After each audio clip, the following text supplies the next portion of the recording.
All right, we are live, gentlemen. Hello, everybody out there, and welcome to another episode of That Film Podcast.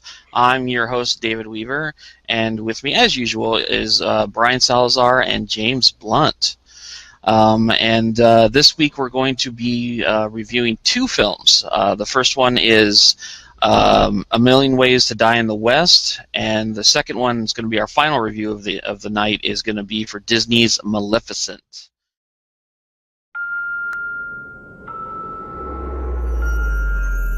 You know the tale. Now find out the truth.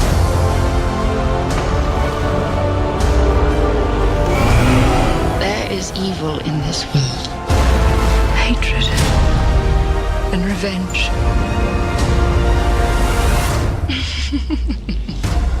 Maleficent, rated PG. And Brian is going to be leading us off with this one. So, Brian, when you are ready, take it away, sir. Okay. So, Maleficent, I guess you can edit most of that out in the No, leave it in. I'll leave it in the audio version. Yeah, just add some Hadoukens in it or something. Oh my God. So just a little kind of history with me and the Maleficent character. Growing up and being into Disney movies, I always thought that Sleeping Beauty was my number one and most favorite Disney movie of all time. It was one of those movies where my mom and I would watch it pretty much at least once a year. My mom loved the songs and everything. I just thought the villain was one of the coolest things ever. And I do remember talking with James, in prior conversations about Disney villains, and I told him I thought Maleficent was the best villain. And unfortunately, I kind of said that I missed the discussion he had about Blu-rays because I did let him borrow Sleeping Beauty, and I would love to know kind of what his thoughts are now after seeing that movie, because I'm pretty sure James doesn't remember too much of Sleeping Beauty before he saw Maleficent. And one of the things that I said is that I constantly confuse things that happen in Snow White with things that happen in Sleeping Beauty, and vice versa. Like those two stories, I always get them confused. Yeah, they're a little similar. Princess, woods, talking to animals, so on and so forth. Going to sleep. What? Being put into a sleep. Okay, that too. Yeah. But I thought it was just, to me, when you put everything together, not just the villain and the story, but also the way the animation was, it's way ahead of its time. I thought it's a beautiful movie to watch, and plus, it's just great storytelling for a Disney animated movie. So, of course, when Maleficent was announced, I was pretty intrigued by the thought of the storyline of Maleficent. She is, again, overall, my favorite Disney villain of all time. And then I started seeing the trailers and things like that. I'm like, this seems like it's just a retelling of Sleeping Beauty. I thought it would be more about Maleficent.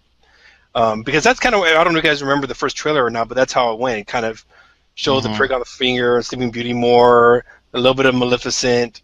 But as commercials and things started coming up, because I of course, avoided every trailer, I started noticing little things like Maleficent having wings and some other doodads, which I was like, okay, this is a little bit different from what I was accustomed to with the character Maleficent. But in my mind, I always kind of wanted to see her backstory of why she did what she did. The problem is that when you go and watch this movie, it totally changes your thoughts of Maleficent as really a villain at all. And they somewhat take some liberties with other characters that I didn't quite like. One good example was King Stefan. In the animated movie, he's just kind of more of a fatherly figure. He doesn't really do much. He's not like a bumbling buffoon or anything, but he's just the dad worried about his daughter. And in this one, they pretty much made him the villain of the picture, which I didn't quite like so much. Also, they bring in the three fairies, which you don't really see too much about in the trailer, at least the trailer that I saw. But again, they took liberties here and totally changed the names of the characters from the animated movie. and even made them more of a bumbling Three Stooges type act than they were in the animated movie.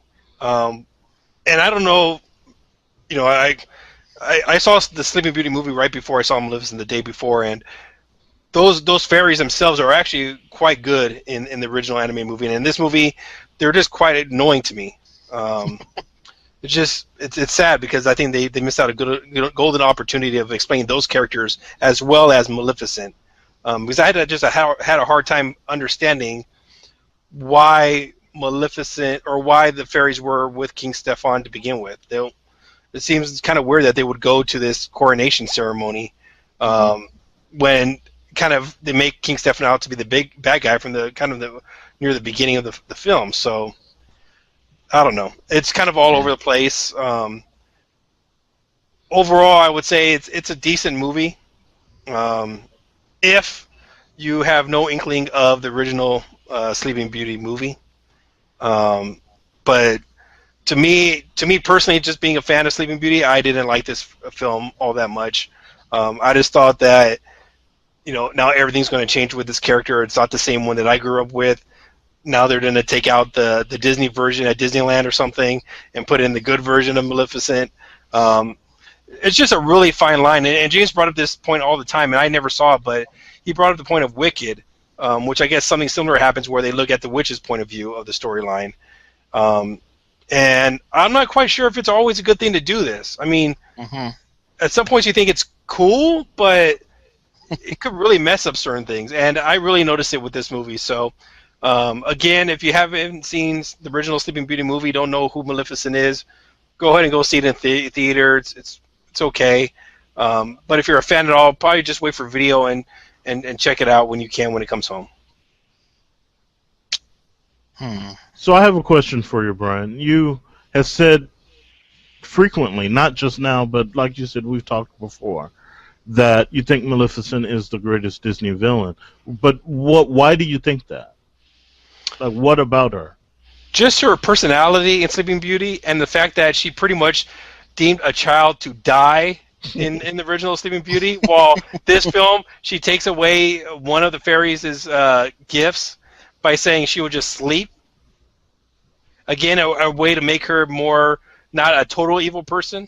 So let me give some context to that. In the original Sleeping Beauty, Maleficent says, well, the three fairies are giving their gifts to Aurora. And then Maleficent comes in, and they have a little conversation, and then Maleficent curses the baby that... But the big thing there, Joe James, is that the third fairy didn't give the wish yet. Exactly.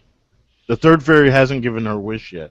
Maleficent curses the baby to die, and then leaves, and then the third fairy says, well, my gift is going to be that it's not a curse to die. She'll just fall into this eternal sleep, and the only way to get out of it will be through the kiss of true love, a true love's kiss, right? But in the movie, Maleficent does not curse the baby to die.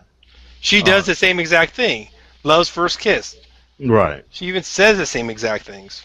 So it's a much weaker curse, right, in the movie, and the character is far less evil, right, overall, because in the movie we see why she's kind of angry, and she has a right to be angry with the king. And the other thing too about the original version of why she's a good villain, she turns into a freaking dragon. And in this one, I don't even want to bring that up yet because we could talk about the Crow all day if you want. So in this one, instead of Maleficent herself turning into a dragon, she turns someone else into a dragon, and to make her less evil. Okay. I wonder. I didn't try to look over at you, but I figure you were pretty sad at that point, Brian. Dude, she was freaking trapped. Couldn't go anywhere. Turn into the dragon right there. Yeah.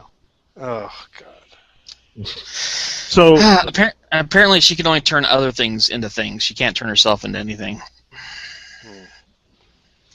So I want to take this opportunity right now to mention what Brian alluded to, is that this thing about looking at it from the villain's perspective has been done a couple different times, um, in terms of like fairy tale characters.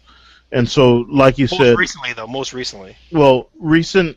There's recent and there's most recent. So I'll start off with recent is in the stage musical Wicked, uh, which Brian mentioned. Uh, that is basically about the Wicked Witch of the West, from The Wizard of Oz, but it shows you her life while she was in this kind of it's a kind of like a witch college, and that's where she meets the good witch Glinda. And in that story, they show you that Glinda is actually kind of like a mean girl, and so it's Glinda's kind of torturing of the Wicked Witch that causes the Wicked Witch to um, kind of, without giving too much away, kind of become evil. But then they all what that musical does is that it maintains that everything that happened in The Wizard of Oz really happened. It's just that you now have this different perspective, and behind the scenes, things were happening a little differently than the way that you thought they were happening when you watched The Wizard of Oz. Whereas when you go to Maleficent and you watch Maleficent and Sleeping Beauty do not correspond. Either one happened or the other happened, but they both could not have happened. It's more of a two separate universes. Yeah, it's separate universes. Whereas Yeah. with Wicked, you're seeing like a different perspective of the same story, and like I said, you're seeing behind the scenes really. But the problem there, James, is that in the beginning of this movie, which we find out later who, Sleeping Beauty is the narrator, that, it's a little different story than what you heard before. They don't even, okay, I'm just...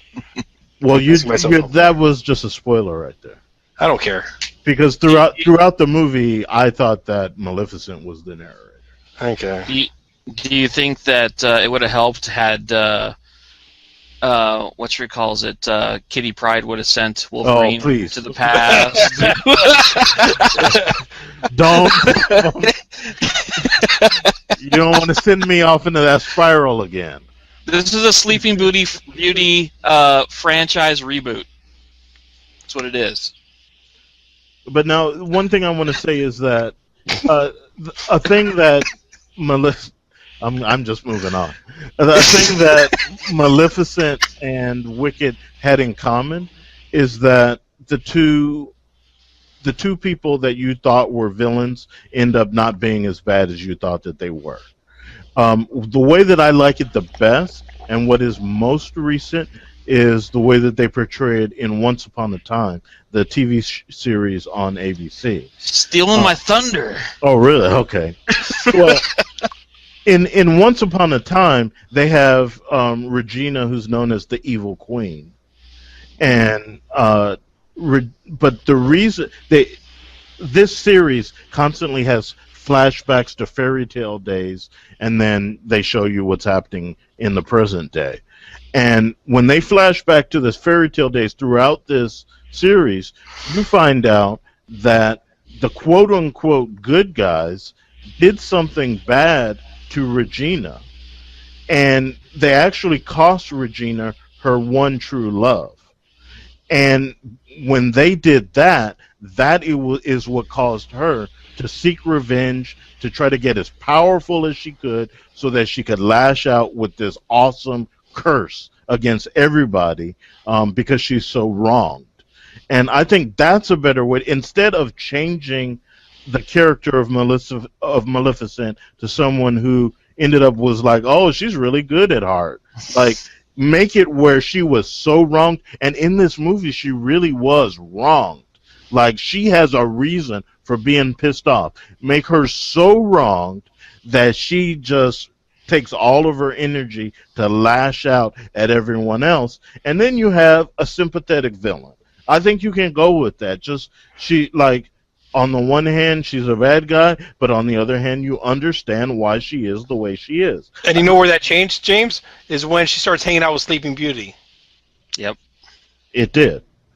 Yep. It did. But I also think it was always destined to be this way when you cast Angelina Jolie, who is not, or it may have been even been Angelina Jolie's project. Like, I don't know that much about the inner workings of this film, but I don't think that Angelina Jolie was ever going to be the evil villain in this movie. The moment she was cast as Maleficent, she was always going to be the ultimate good guy. And that's what she is in this movie, and I think that's what weakens this movie. That's what makes this movie less than it could have been. I'm not like Brian, who is really kind of deeply offended by this, but I feel like this could have been so much more, and it did not need to be this like family-friendly, everybody hug it out thing that it ended up being. It could have had like a dark side to it, an edge to it, and it would have been a lot better of a film. Mm-hmm. So I think you're up, Dave. I mean, I don't really have much more to say than what you guys did. This movie's basically just tailor-made to add Maleficent to the Disney Princesses collection. Now you really hurt me, Dave. My heart is crushed a little bit. Soon you're gonna see like the younger version of Maleficent as a Disney princess and all those other toys that they have out there that are ridiculous. When I was thinking, Dave, that in Fantasmic, I don't know if you remember that show or not. Instead of the dragon coming out and burning the lake, she's gonna help Mickey this time. Oh. It really is a tragedy what they did with the character in this. I mean, unlike you guys, I didn't see Sleeping Beauty before seeing this. I haven't seen it since I was a kid, so I have like vague memories of it. But I did always remember the evil queen as being downright evil, and this movie kind of shatters all that. I mean, you guys already said how like these two movies cannot exist in the same universe, and that is a huge problem. I kind of wish that if Angelina Jolie or whoever was the person behind this project wanted to make a Disney film depicting an evil queen that ultimately becomes good, they should have created a brand new property. They shouldn't have tried to like ape something from their collection.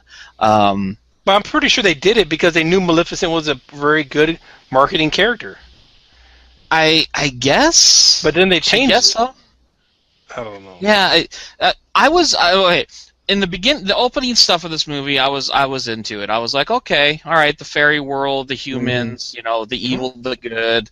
I was like, okay, and then you had the betrayal scene with Stefan, and that was. I thought that was a great lead up. Yeah, they did a really good job of setting up Maleficent as being this tragic figure, and then she's going to go on a rampage.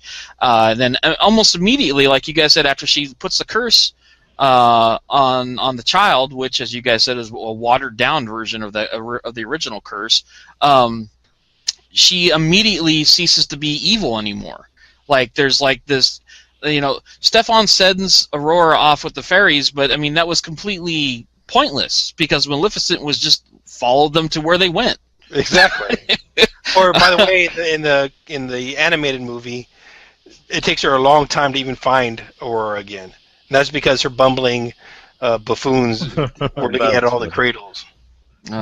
They didn't realize that she was no longer an infant because the last time they saw her, she was an infant. So they continued looking for an infant for 16 years.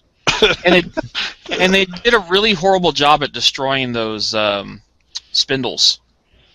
Oh my God!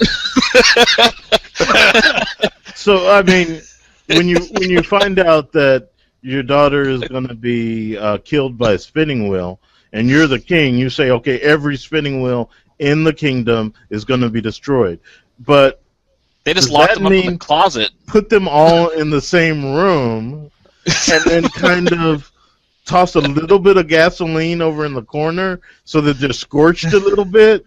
At least the animated burnt them.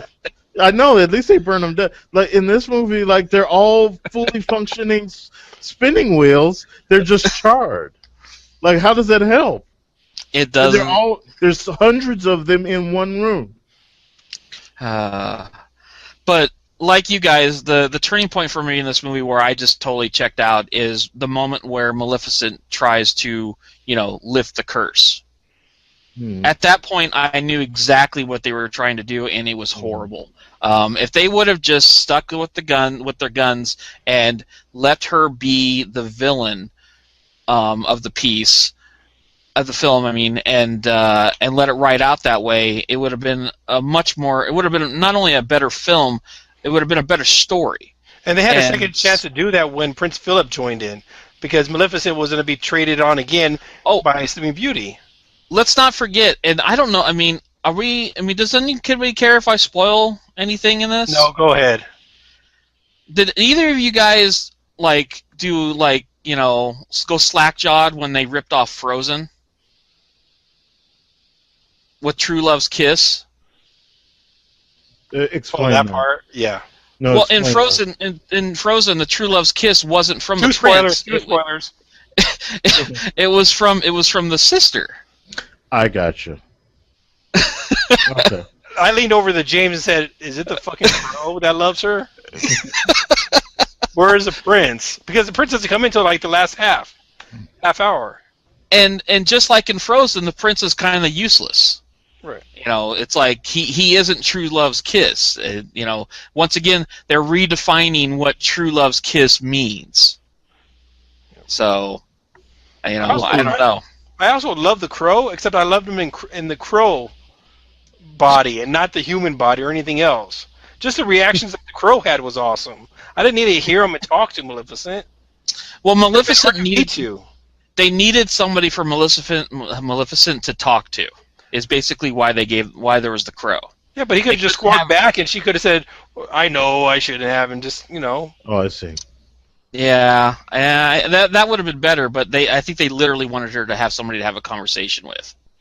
So okay, I do think that a way to have, even though they had gone down this path where it was very different than than Sleeping Beauty, Brian was alluding to it. They had this opportunity where the prince is introduced, and then Aurora is kind of fascinated, with the prince. If she had double-crossed, even inadvertently double-crossed Maleficent to be with the prince, that could have turned Maleficent even farther to the dark side than she had already been, and I would have been fine with it if she was evil from that point on, because she had been screwed. She had been screwed twice. She kidnapped Philip. Yeah, exactly. At that point, they could have salvaged this even at that point, but they just went. I feel that Angelina Jolie was never going to be the ultimate bad guy, and so this was destined to fail from the start. They don't play the ultimate bad guy. And the reveal with her wings at the end, I thought was a cop out also. Oh, give me a break! Okay, are we in spoilers? Okay, we're in spoilers. I just announced it.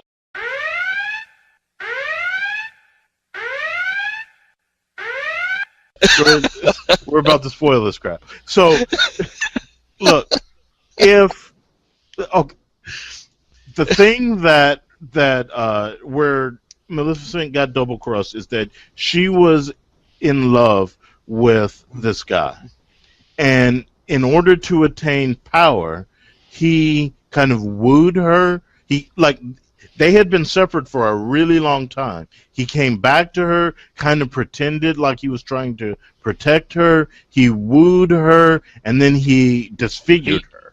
He date raped her. I would not have used. He drugged her. Edit. Oh yeah, he did. Oh yeah, he roofied her. You're right.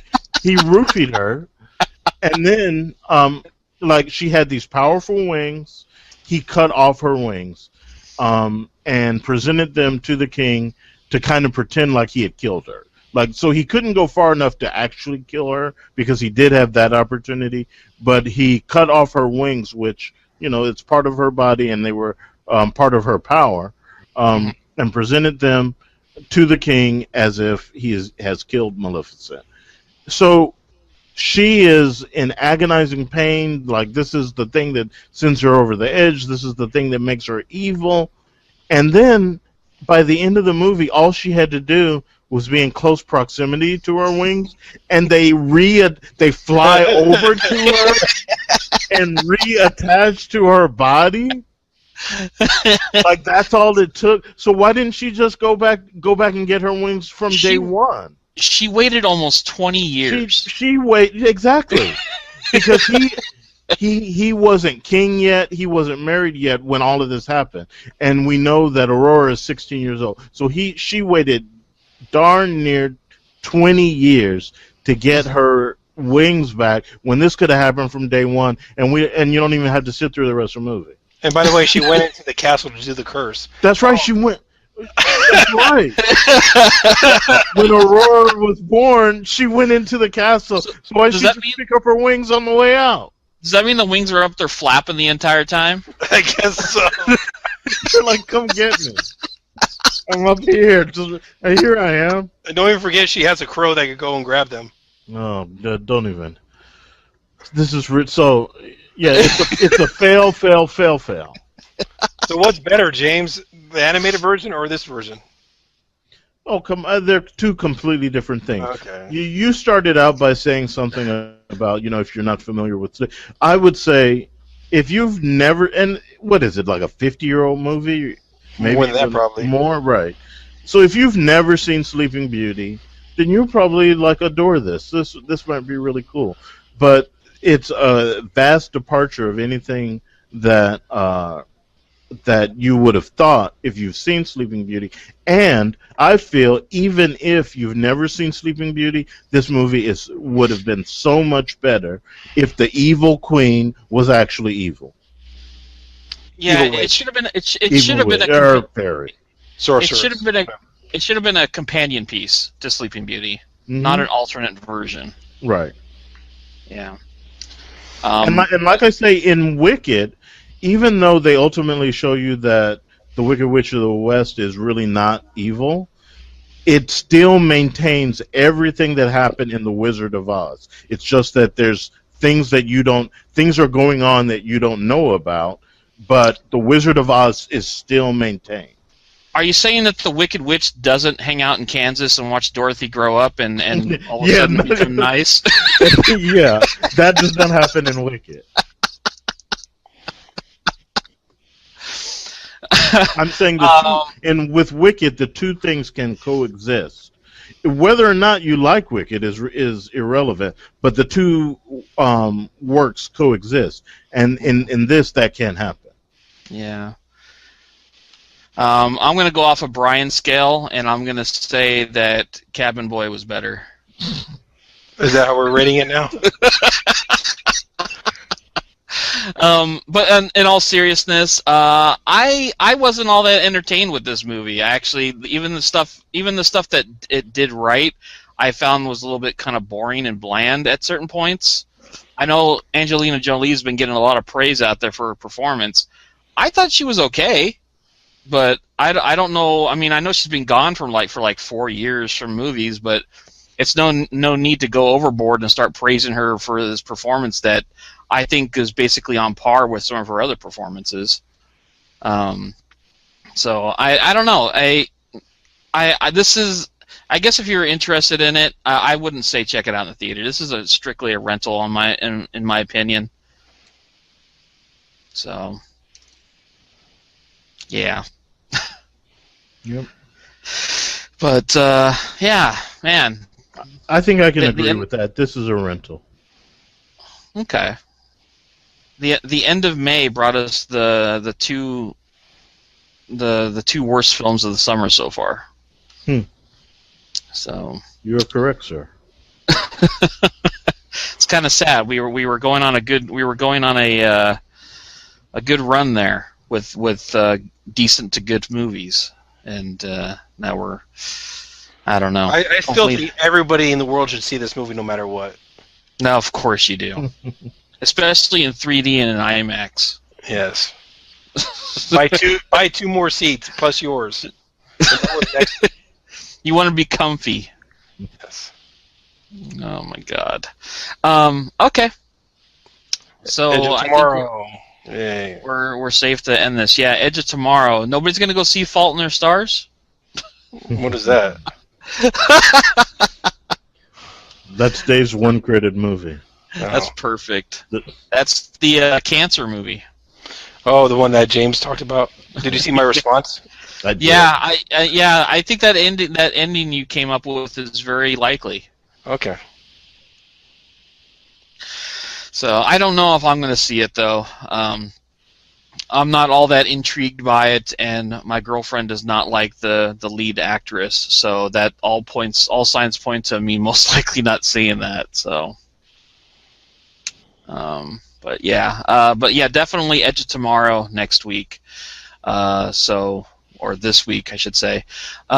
This is recording this late. Not much more to say. Let me wrap this up for us. Like usual, you can go to the website at lightremoteaction.com, and you can find all the links necessary to get any of our episodes through YouTube or the audio version of the show through iTunes on there.